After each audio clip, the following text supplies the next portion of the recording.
Good evening, or good afternoon, or good morning, depending on where you are. Ladies and gentlemen, boys and girls, and everybody in between, welcome to this weekend's highlights of chamber music performances, which will be going on Friday, Saturday, and Sunday, January 31st till February 2nd, 2025.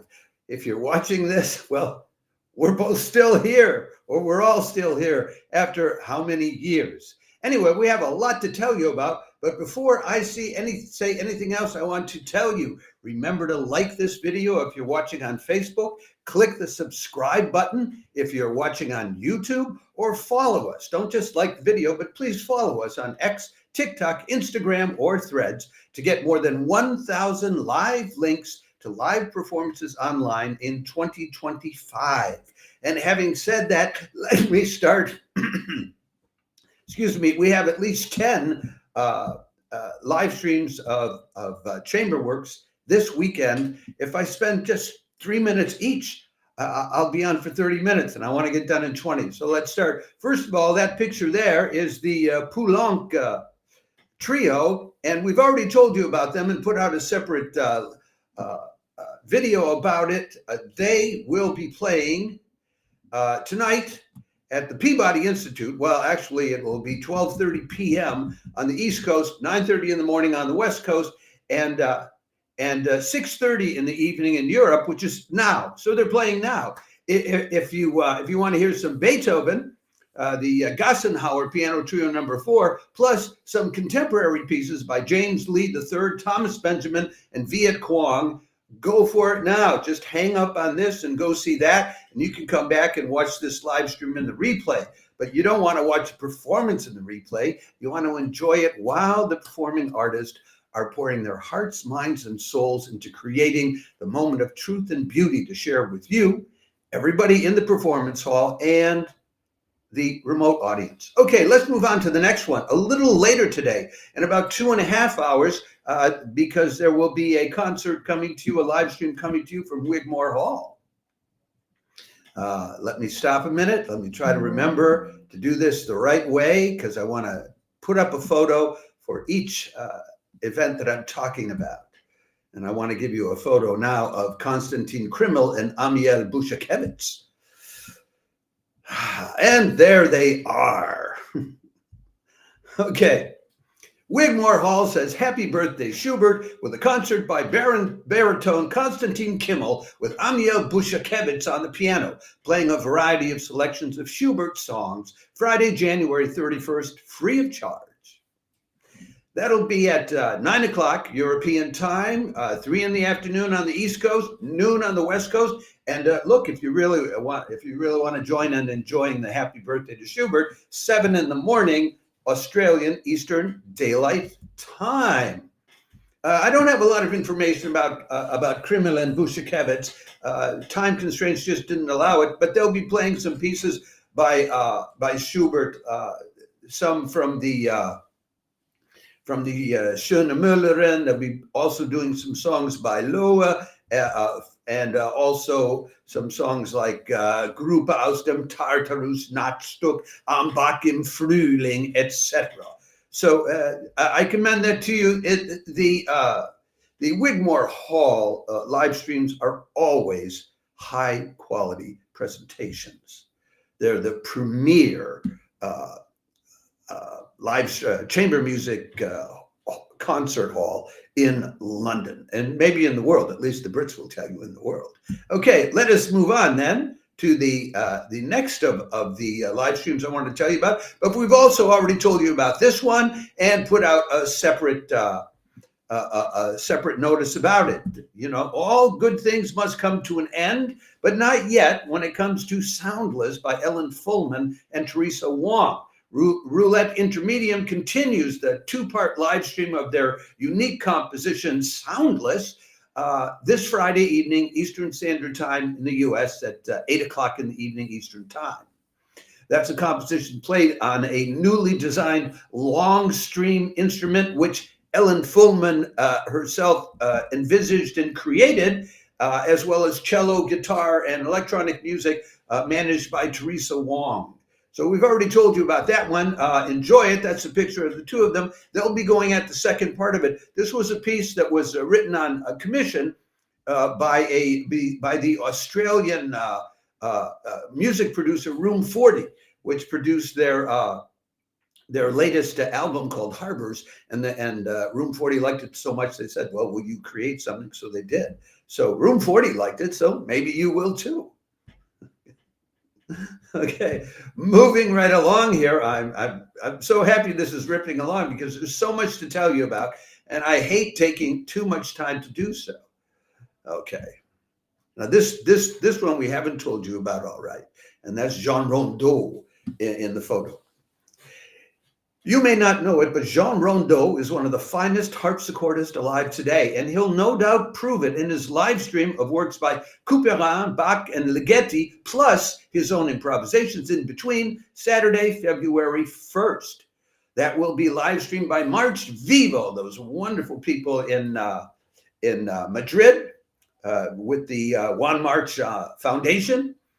It's part of a Fantasia series. It's the fourth part, Fantasia number 4, which they've been doing to show how some of this early music, especially those pieces entitled Fantasies, were actually, had an improvisational spirit to them.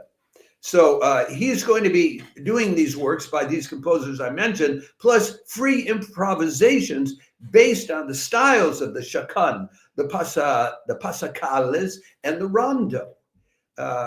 As for Rondeau, he went to the Conservatoire in Paris, won first prize at the Bruges International Harpsichord Competition 2012, but it's just been onward and up for there. His latest album was called Gradus ad Parnassum, which I think means onward towards Parnassus.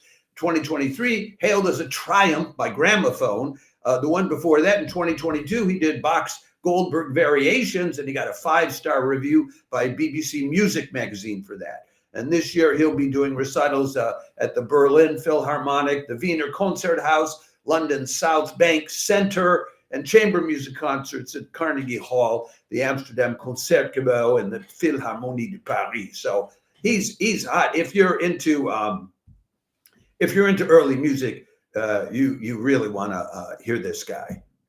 And I keep getting messages telling me that the photos that I put up are not being put up, and I don't know why. So I don't think you got to see the picture of Jean Rondeau, but I certainly tried to show it to you. Okay, let's move on to the next of today's live streams, which is coming to you from Novus, Vox Novus. Yeah, I think it's Vox Novus, isn't it? Rather than Novus Vox. Yeah, it's Vox Novus, which means the new voice. I love those guys. I'm in touch with them, so I'm happy to promote this next of their concerts. Vox Novus's Composer's Voice is back this Saturday, February 1st, with Voices Up, a string trio and poetry concert from Fordham University's Lincoln Center campus, playing and singing contemporary composers. That's right. This will be at 2 o'clock in the afternoon, Eastern Standard Time, 11 in the morning on the West Coast, 8 o'clock in the evening here in Europe. If those of you in Europe don't want to be watching the symphonic live streams, which we will be telling you about probably tomorrow in another live stream. There are at least 2 of them in Europe tomorrow and another one from the US. Anyway, the performers include, I have the pictures of them up for you there. That's Hallie Gilbert, soprano. She got her BA from Eastman School of Music, also studied at the Tanglewood Institute and the American Academy of Dramatic Arts, learning how to act as well. So on the violin is Claudia Scher, who has an album out of all 6 Bach sonatas and partitas. She's from Canada. She went to the Juilliard Accelerated Bachelor Master Program and got a doctorate of musical arts at Stony Brook about 15 years ago. And she's tends to give these concerts performing all of these Bach sonatas and partitas, the Bartók solo sonata, and Boulez's anthems. Then on the viola is Amadi Azikiwe, who's a New York City native, went to North Carolina School of Arts and the New England Conservatory, and then went to IU, Indiana University.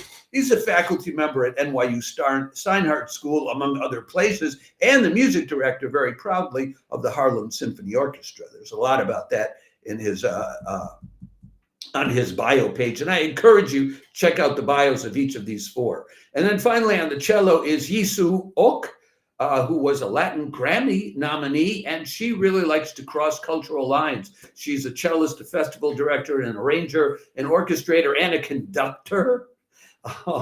She's worked with people, as diverse as Paquito de Rivera, Pablo Ziegler, Regina Carter, Ron Carter.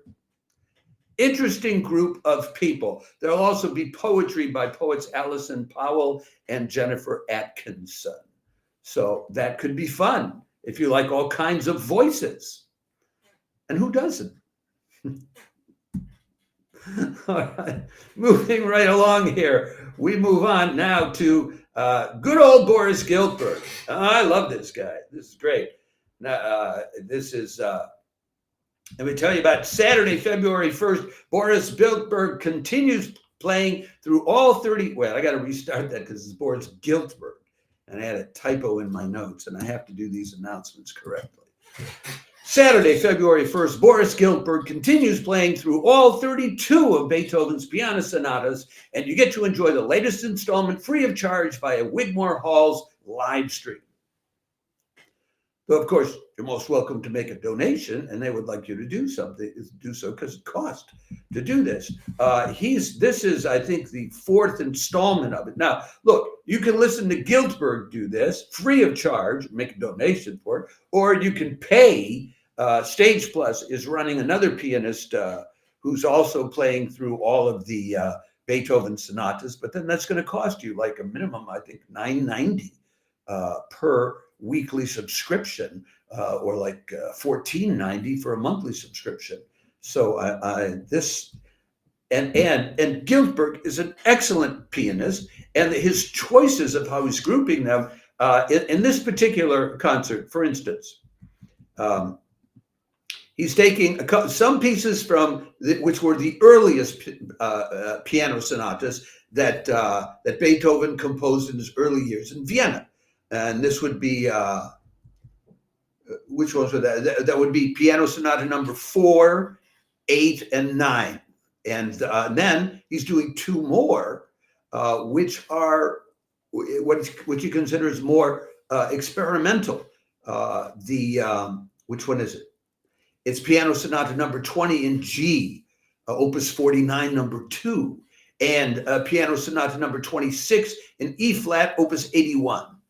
Called Les Adieux, and that last one, Les Adieux, with he ends this session, was probably inspired by the fact that Beethoven's patron, the Archduke Rudolph, had to leave Vienna when it was besieged by Napoleon's armies in 1809. We sometimes forget that history happened, and that chamber music did not happen in a vacuum. It happened in the real world. And I put up a picture of Boris Giltberg there. You know, the thing that always intrigues me is when you look at these pictures people put up with their bio or to publicize themselves, they almost never show themselves playing, which is what interests us. We want to see how they are when they're playing, not how they are when they're wearing a sweater or leaning against a tree. You know, it's very unlike sports. Sports figures, they tend to show themselves in action.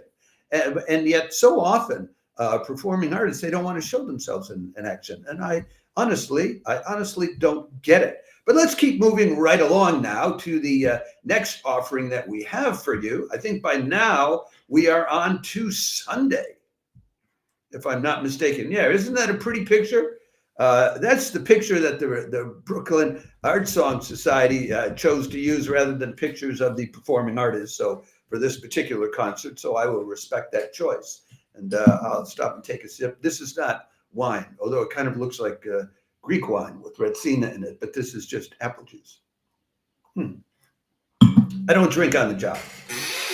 Let me announce this properly. The always cultivated and interesting Brooklyn Art Song Society series continues this Sunday with music from the Viennese school, meaning what came before Beethoven. Hint, hint, Mozart and Haydn. That's right. There was a piano concerto. I think there was a piano concerto concert last week, a live stream we were telling you about, in which it was a Beethoven piano concerto, and the musicologist told us this concerto changed the course of musical history. They could never compose concertos the same way after Beethoven did this one.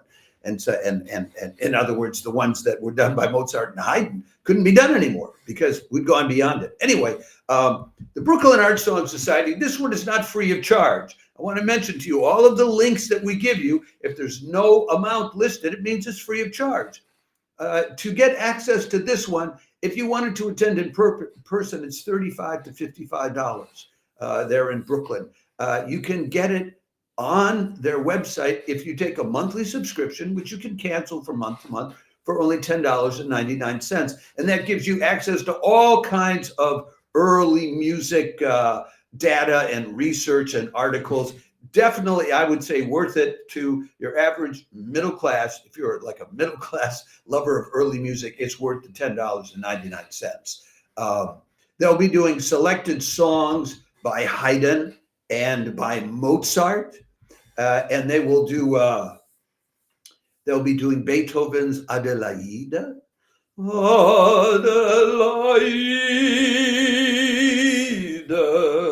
Oh, I have worked on that song so much. La da dee da da dum ba dee dee dee dee da da. I'll stop there anyway. But when I get a chance to give you a few riffs, I do. The singers will be Ashley Emerson and Maggie Finnegan, sopranos, Catherine Lerner, mezzo-soprano, Michael Kelly, baritone, and three different pianists, Mike Rothman, Brent Funderburg, and Joel Harder on the piano.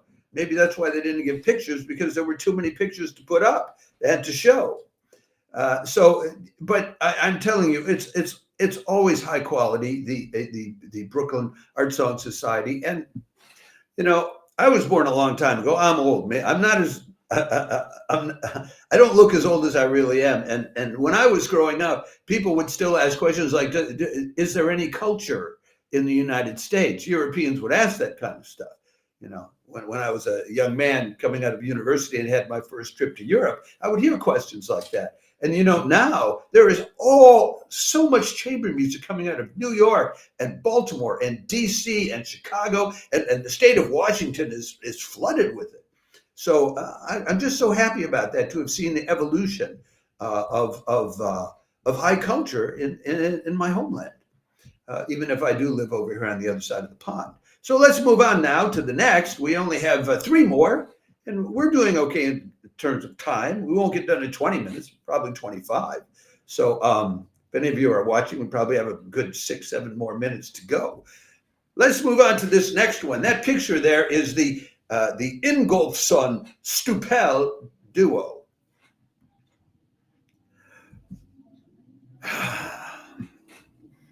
Sunday, February 2nd at 3 p.m. Eastern Standard Time, the Peabody Institute live streams the Ingolfsson-Stoupel duo, celebrating the 150th anniversary of the birth of Maurice Ravel. That's right. That'll be at 3 in the afternoon on the East Coast. It'll be at noon on the West Coast, 9 in the evening here in Europe. Judith Ingolfsson and Vladimir Stoupel are a real artistic couple. I'm not sure to what extent they are a couple in real life as well. She's currently the professor of violin at the Peabody Institute, which is the oldest conservatory in the United States of America. Now it is associated with Johns Hopkins. She's also, along with Vladimir, the co-artistic director and founder of the Festival Aigues Vives en Musique in France, and of the International Bach Academy Eisenach in Germany. She studied at Curtis Institute and the Cleveland Institute a long time ago, but she's a real pro. And this is probably at the Peabody Institute because Judith is on the faculty there. But I think she lives sort of half the time in Germany too, as does Vladimir Stoupel. the pianist, he plays with the Berlin Phil and the usual, the round of German orchestras, many of which live stream, and we're regularly telling you about the Bavarian Radio Symphony, and et cetera, et cetera. But he also is a conductor, and he conducts chamber operas at the Konzerthaus in Berlin, and has guest conducted orchestras, including the Berlin Symphony, the Mainz State Orchestra, the Czech Chamber Philharmonic, the Orchestre Philharmonique de Marseille. Boy, you can tell I really like pronouncing both French and English. Anyway, what are they going to be playing? This is a sophisticated concert. They'll be playing 3 pieces by Simon Lax.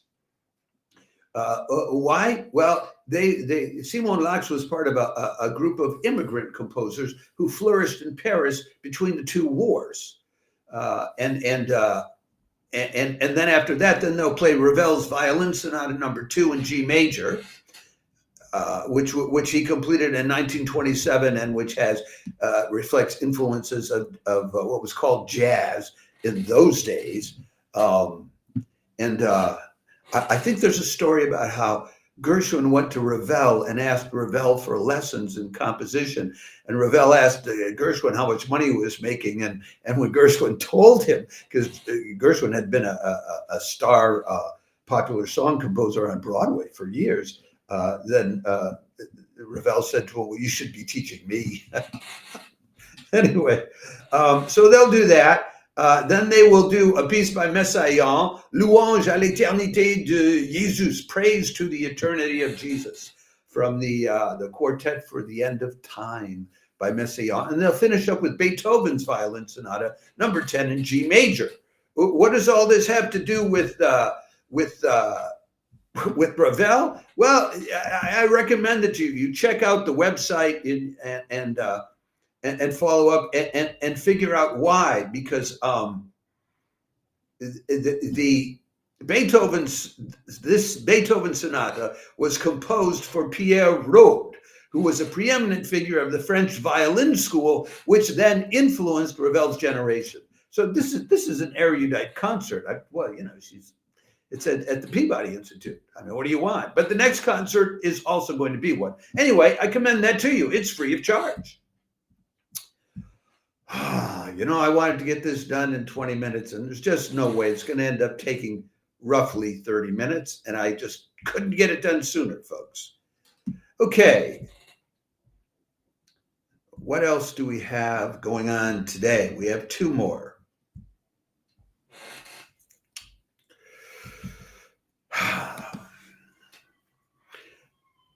You get 2 chances to enjoy the Beethoven Reimagined concert by the Delgani String Quartet and Cascadia composers out in Oregon on Tuesday, February 2nd, on Sunday, February 2nd, and Tuesday, February 4th. This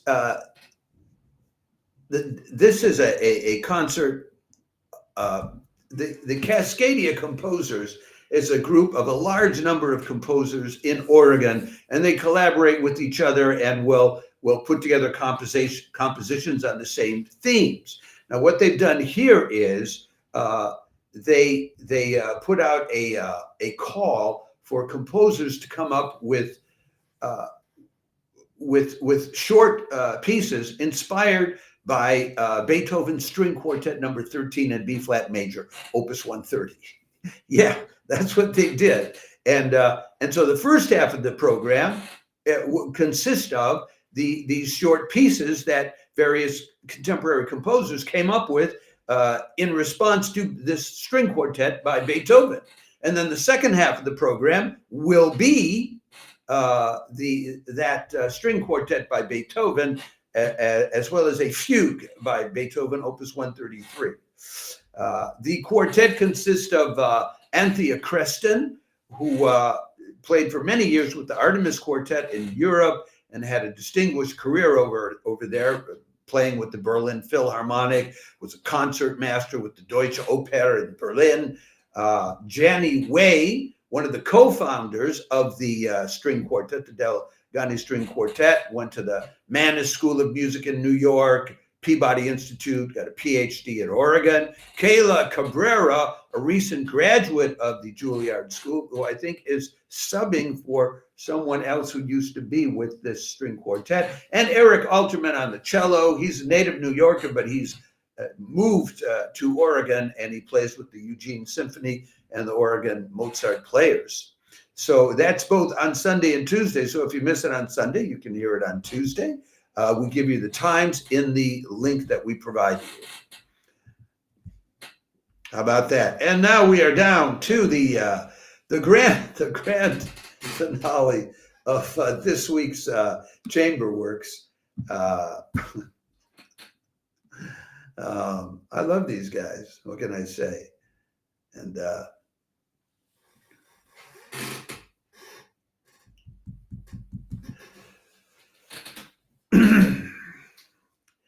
this Sunday, February 2nd at 7 in the evening Eastern Time, Gene Pritzker and Composers Concordance is back to their usual tricks of now music by now composers played by now musicians.